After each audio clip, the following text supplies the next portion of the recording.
ನಮಸ್ಕಾರ ವೀಕ್ಷಕರೇ, welcome to Radha's kitchen. ಇವತ್ತು ನಾನು ವಾಂಗಿಬಾತ್ ಗೊಜ್ಜು ಮತ್ತು ವಾಂಗಿಬಾತ್ ಪೌಡ್ರ್ ಮಾಡ್ತಾ ಇದ್ದೀನಿ. ಬನ್ನಿ ಇದಕ್ಕೆ ಏನೇನು ಬೇಕು ಅಂತ ನೋಡೋಣ. ನೋಡಿ, ನಾನು ಒಂದು ಬಟ್ಲಾಗಷ್ಟು ಒಣಮೆಣಸಿನ್ಕಾಯಿ, ಬ್ಯಾಡಗಿ ಮೆಣಸಿನ್ಕಾಯಿ ತೊಗೊಂಡಿದ್ದೀನಿ. ನೋಡಿ, ಕಡಲೆಬೇಳೆ ಸ್ವಲ್ಪ ತೊಗೊಂಡಿದ್ದೀನಿ, ಧನಿಯಾ ಸ್ವಲ್ಪ, ಜೀರಿಗೆ ತೊಗೊಂಡಿದ್ದೀನಿ, ಆಮೇಲೆ ಸಾಸಿವೆ ತೊಗೊಂಡಿದ್ದೀನಿ, ಕಡಲೆ ಬೀಜ, ಉದ್ದಿನಬೇಳೆ, ಆಮೇಲೆ ಇದು ಒಣ ಕೊಬ್ಬರಿ ತೊಗೊಂಡಿದ್ದೀನಿ, ಅನಾನಸ್ ಹೂವು, ಲವಂಗ ಮತ್ತು ಚಕ್ಕೆ ತೊಗೊಂಡಿದ್ದೀನಿ. ನೋಡಿ, ಇದು ಗಸಗಸೆ ತೊಗೊಂಡಿದ್ದೀನಿ. ನೋಡಿ, ಒಂದು ಬಟ್ಲಷ್ಟು ಹುಣಸೆಹಣ್ಣು ತೊಗೊಂಡಿದ್ದೀನಿ, ಹುಣಸೆಹಣ್ಣು ರಸ, ಒಂದು ಕ್ಯಾಪ್ಸಿಕಮ್ ತೊಗೊಂಡಿದ್ದೀನಿ. ನೋಡಿ, ನಾನು ಒಂದು 4 ಬದನೆಕಾಯಿ ತೊಳೆದು ಹೆಚ್ಕೊಂಡು ನೀರಲ್ಲಿ ಹಾಕಿದ್ದೀನಿ, ಕಪ್ಪಗಾಗ್ಬಿಡುತ್ತೆ ಅಂತ. ಬನ್ನಿ ಇವಾಗ ಹೇಗೆ ಮಾಡೋದು ಅಂತ ನೋಡೋಣ. ನಾನು ಮೊದಲಿಗೆ ಇವಾಗ ಪೌಡ್ರ್ ಮಾಡೋದು ತೋರಿಸ್ತೀನಿ. ಮೊದಲಿಗೆ ಸ್ಟವ್ ಹಚ್ಕೊಳ್ಳೋಣ. ನೋಡಿ, ನಾನು ಇವಾಗ ಧನಿಯಾ ಫುಲ್ ಹಾಕ್ತಾ ಇದ್ದೀನಿ, ಚೆನ್ನಾಗಿ ಹುರ್ಕೊಳ್ಳೋಣ.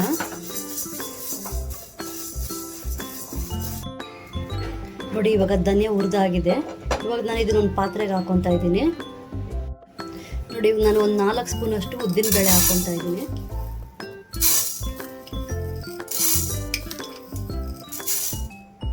ಮತ್ತೊಂದು 4 ಸ್ಪೂನಷ್ಟು ಕಡಲೆಬೇಳೆ ಹಾಕೊತಾ ಇದ್ದೀನಿ. ನೀವು ಉದ್ದಿನಬೇಳೆ ಎಷ್ಟು ತೊಗೊತೀರೋ ಕಡಲೆಬೇಳೆನೂ ಅಷ್ಟೇ ತೊಗೊಳ್ಬೇಕು. ಇದನ್ನು ಒಂದು 2 ನಿಮಿಷ ಫ್ರೈ ಮಾಡ್ಕೊಳ್ಳೋಣ. ನೋಡಿ, ಇವಾಗ ಕಡಲೆಬೇಳೆ ಕೂಡ ಇದು ಫ್ರೈ ಆಗಿದೆ ಚೆನ್ನಾಗಿ. ನೋಡಿ, ನಾನು ಇದು ಒಣಮೆಣಸಿನ್ಕಾಯಿ ಹಾಕೊತಾ ಇದ್ದೀನಿ. ನೋಡಿ, ಇವಾಗ ಮೆಣಸಿನ್ಕಾಯಿ ಕೂಡ ಚೆನ್ನಾಗಿ ಫ್ರೈ ಆಗಿದೆ.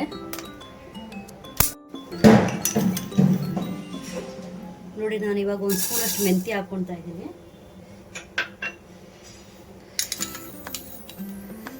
1 ಸ್ಪೂನ್ ಮೆಣಸು. ನೋಡಿ, ಪಲಾವ್ ಸಾಮಾನು ಹಾಕ್ಕೊತಾ ಇದ್ದೀನಿ.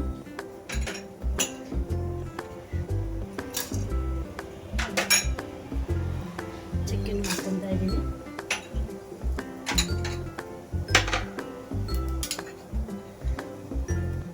ಜೀರಿಗೆ ನಾನು 1.5 ಸ್ಪೂನಷ್ಟು ಹಾಕ್ತಾ ಇದ್ದೀನಿ.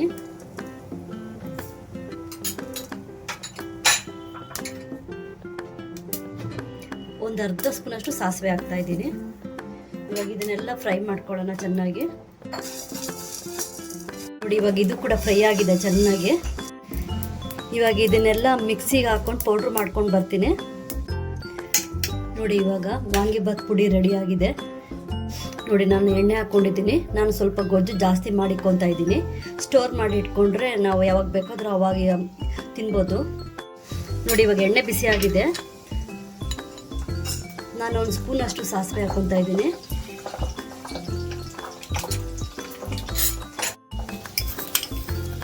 ನೋಡಿ, 1-2 ಸ್ಪೂನಷ್ಟು ಕಡಲೆಬೇಳೆ ಹಾಕ್ಕೊತಾ ಇದ್ದೀನಿ.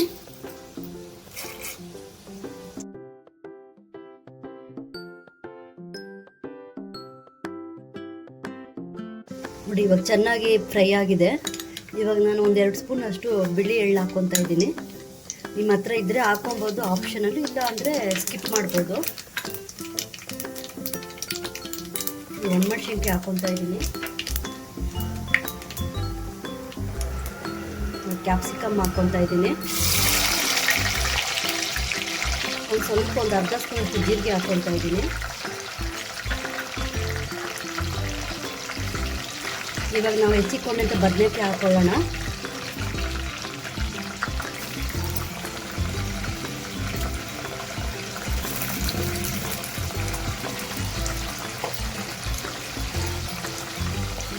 ಚೆನ್ನಾಗಿ ಫ್ರೈ ಮಾಡ್ಕೊಳ್ಳಿ, ಬದನೆಕಾಯಿ ಎಲ್ಲ ಚೆನ್ನಾಗಿ ಬೇಯಂಗೆ. ನೋಡಿ, ಇದಕ್ಕೆ ನಾನು 1 ಸ್ಪೂನ್ ಆಗೋಷ್ಟು ಉಪ್ಪು ಹಾಕ್ತಾ ಇದ್ದೀನಿ. ಯಾಕೆಂದರೆ ಅನ್ನಕ್ಕೂ ಉಪ್ಪು ಹಾಕಿರ್ತೀವಲ್ಲ, ನೋಡ್ಕೊಂಡು ಇದಕ್ಕೆ ಹಾಕ್ಕೊಳ್ಳಿ. ಒಂದು ಅರ್ಧ ಸ್ಪೂನಷ್ಟು ಅರಿಶಿನ ಪುಡಿ ತೊಗೊಂಡಿದ್ದೀನಿ. ಚೆನ್ನಾಗಿ ಕಲಿಸ್ಕೊಳ್ಳೋಣ. ನೋಡಿ, ಇದಕ್ಕೆ 1 ಕಪ್ ಆಗೋಷ್ಟು ಒಣ ಕೊಬ್ಬರಿ ತೊಗೊಂಡಿದ್ದೀನಿ.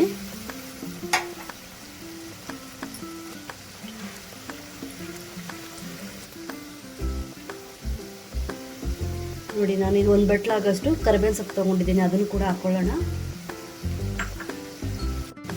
ನೋಡಿ ಇವಾಗ ಬದನೆಕಾಯಿ ಎಲ್ಲ ಚೆನ್ನಾಗಿ ಬೆಂದಿದೆ. ಇವಾಗ ನಾವು ರುಬ್ಬಿಕೊಂಡಿರುವಂಥ ಪೌಡ್ರ್ ಕೂಡ ಹಾಕ್ಕೊಳ್ಳೋಣ. ಇದು ನೋಡಿ ಒಂದು ಅರ್ಧ kg ಅಷ್ಟು ಆಗಿದೆ. ನೋಡಿ ಇವಾಗ ನಾನು ಒಂದು 4 ಸ್ಪೂನ್ ಆಗೋಷ್ಟು ವಾಂಗಿಬಾತ್ ಪುಡಿ ಹಾಕ್ತಾಯಿದ್ದೀನಿ.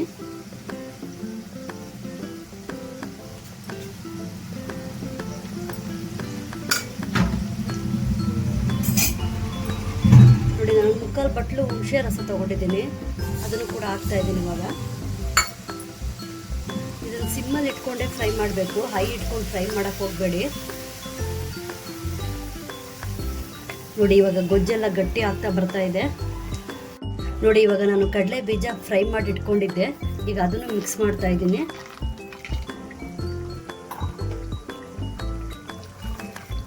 ಗೊಜ್ಜು ರೆಡಿ ಆಗಿದೆ. ಈಗ ಸ್ಟವ್ ಆಫ್ ಮಾಡ್ಕೊಳ್ಳೋಣ.